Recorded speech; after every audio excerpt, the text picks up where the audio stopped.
Hello everyone. At the beginning of this video, let's take a moment to reflect and prepare ourselves. Around 800 years ago, the Anglo-Roman nobles in North Borea were invaded by Viking pirates. After an ineffective resistance, King Aella was captured. The Vikings executed the unfortunate king using a horrifying method of torture that they considered admirable. First, they used a sharp axe to cut open his back, severed all the ribs from the spine, and removed his lungs through the opening. This brutal act became infamous in history. This method of torture was later observed and adapted by the Roman Catholic Church.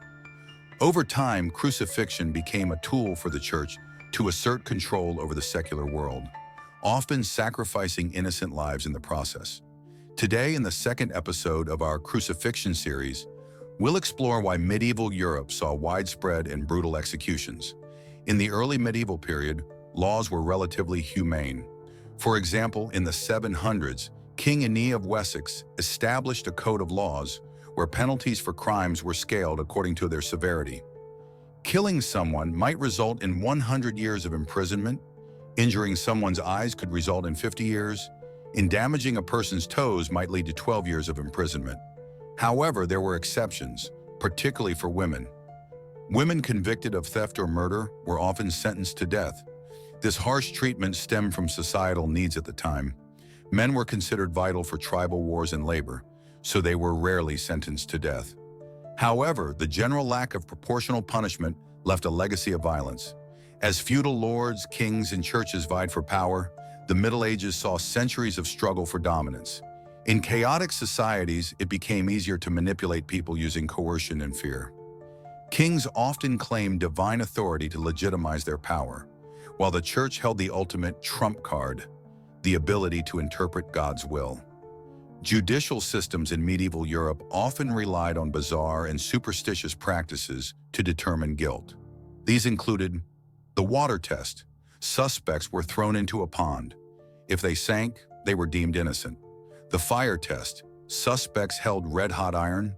If their wounds healed without infection, they were innocent. The boiling water test. Suspects retrieved a stone from boiling water. Unburned hands indicated innocence. The bread test. Suspects ate bread with feathers or blood.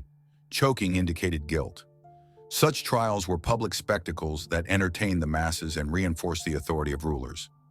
The Church eventually established religious courts, like the Inquisition, to punish heretics. Initially, punishments involved excommunication and property confiscation. However, over time, torture became a common tool. Kings and nobles quickly adopted these methods to assert control and extract wealth from their subjects. One infamous execution method combined three punishments into one. The prisoner was hanged until unconscious. He was then disemboweled while still alive and forced to watch his organs burn. Finally, his body was quartered by horses, with the remains displayed as a warning. This was the fate of William Wallace, as depicted in the film Braveheart. After the Black Death, the labor shortage caused authorities to implement harsh measures to control the working class. Laws restricted wages to pre-plague levels, and severe punishments were imposed on those who sought better opportunities. Repeat offenders were branded or executed. By the late Middle Ages, corruption within judicial systems was rampant. Bribery often determined verdicts, and innocent people were accused and tortured to serve the interests of those in power. In Spain, the unification under Ferdinand II and Isabella I in 1492 led to the expulsion of Muslims and Jews. Those who remained were forced to convert to Christianity or face death. Some Jews outwardly converted, but secretly maintained their faith, further complicating an already diverse and turbulent society. According to some statistics, over 1 million people were considered a threat to the security of the kingdom and the faith in the Spanish God. The Catholic monarchs saw these people as religious extremists who needed to be eliminated for spiritual purification. At the time, the Roman Catholic Church lacked sufficient power to deal directly with so many heretics.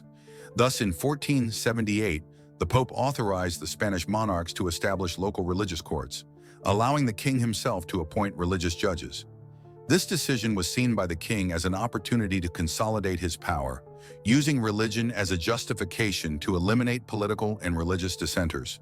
The laws established by the first Supreme Judge allowed Spanish religious courts to judge not only extremists, but also heretics, witches, blasphemers, and even individuals accused of controlling financial resources illicitly.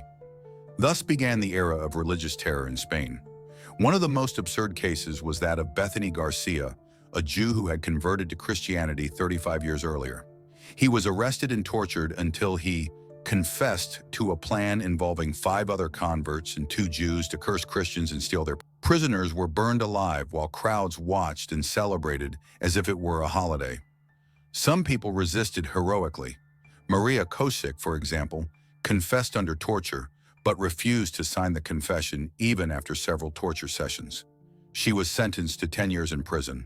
Public executioners, to start with the victims' beards. Between 1568 and 1573, 18,000 Protestants were killed by Spanish courts in the Netherlands. This model of terror was exported to other Catholic countries, while kings used religious pretexts to consolidate their crowns. The terror also spread to England. King Henry VIII, known for his 6 wives, restored old execution methods, such as boiling and impalement, and created new torture devices, such as iron boots that crushed bones and nails that tore joints. Although religious courts claimed to defend the faith, many abused their power for personal gain. One example is the case of Sirota, who was burned for decorating his house with Bible verses. Even members of the nobility were not safe. Charles, the son of King Philip II, was arrested and condemned for criticizing the Inquisition. He died at age 23 in an isolated cell. Finally, in 1808, Napoleon abolished the courts during his invasion of Spain. However, after his defeat, the Spaniards reinstated them, and they were permanently abolished in 1834.